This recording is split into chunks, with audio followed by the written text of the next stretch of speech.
It was Sharpeville which shocked the world. It happened on Monday, March 21st, 1960. They moved towards the police station to give back the passes to the police. The police retaliated by shooting them. I was so hurt by the killing of those 69 blacks, as if you are shooting animals moving in your way.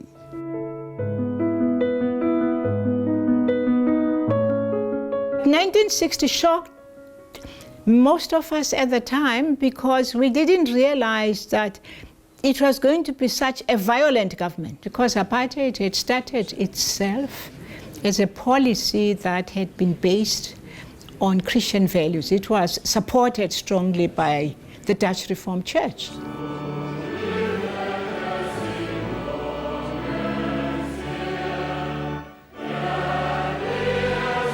Dominee Forster, would you explain to me the scriptural basis for apartheid? Deuteronomy 32, verse 8, where God says that He divided the nations.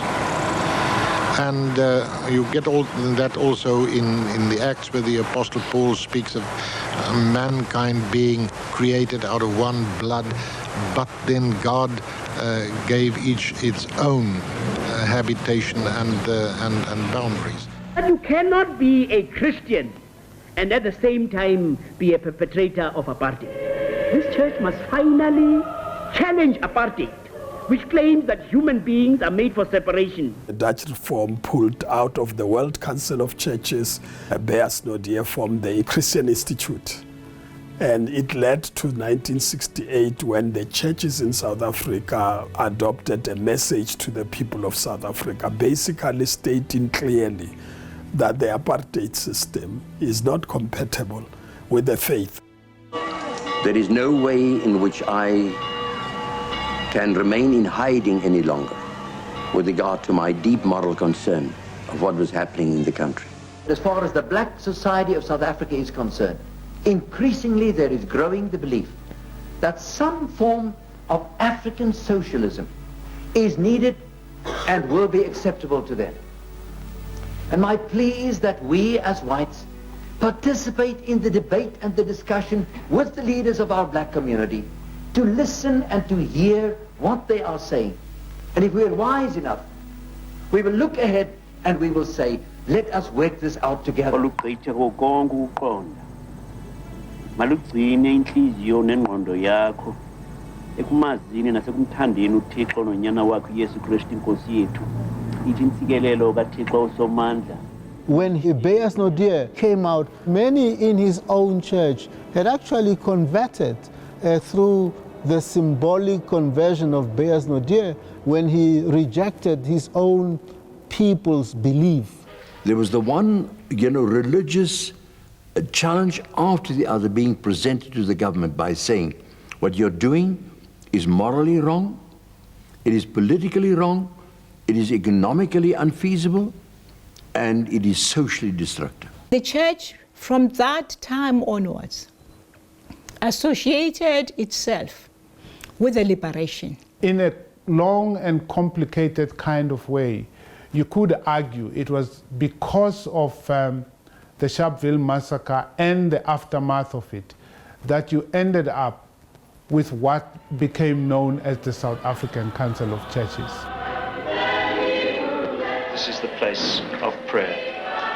Whatever else we do, whatever efforts we may endeavor to accomplish, they will mean nothing in the ultimate sense unless they are bathed in the Spirit of God. And may the witness of the SACC became the voice of church opposition, later defiance to the apartheid regime. And so in a sense we stepped into this vacuum, and Desmond was the perfect voice for that. He was black, he was articulate, he had a grasp of the international scene, having worked internationally, and he had a very, very clear theological basis for what he was saying.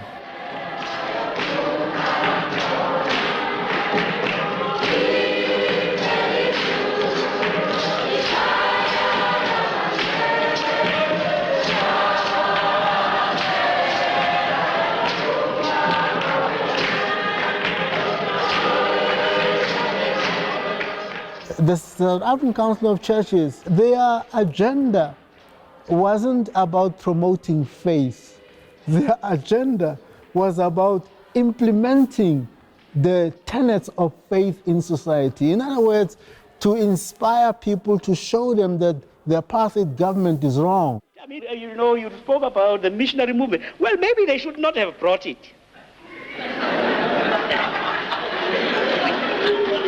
Because, quite frankly, we are taking it seriously.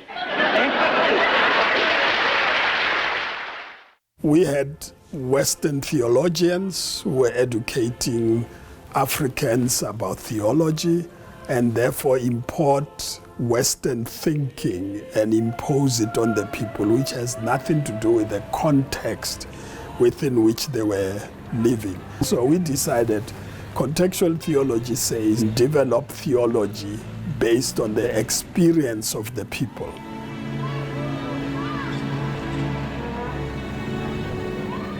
Fellow black theologians were beginning to say, the Bible is part of our problem. This book was given to us so that we may forget about the land that has been taken from us. This is the book that we need to get rid of, or at least to read against it, rather than always using it positively. And what did Desmond Tutu say? The Bible is radical in the original sense that it goes to the root. It is the most revolutionary thing there is around. It is one of the most subversive things that you can ever have when there is injustice and oppression and exploitation. And dear friends, I am sorry, but it is here. It is from this that we get our mandate. During his time, he raised the profile of the Council of Churches to such international levels that you wouldn't touch the Council of Churches and not touch the whole church. We in the South African Council of Churches want the government of this land to know. We want Judge Elof to know, and those who were with him, that nothing they can ever say or do is going to stop us from accepting the mandate that God has given us. The Elof Commission was P.W. Botha's attempt to put the SACC out of business. He was hoping that this inquisition headed up by a judge would find that the SACC was a communist front. So the security police came into our building, and for 2 years they went through absolutely everything. They turned over every stone in our lives.